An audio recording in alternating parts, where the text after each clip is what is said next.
You ask Tiger to solve.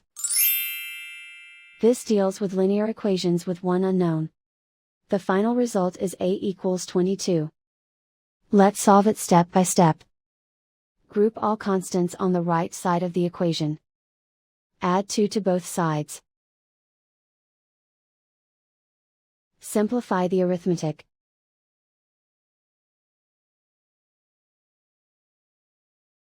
Isolate the A. Multiply both sides by 2. Group like terms.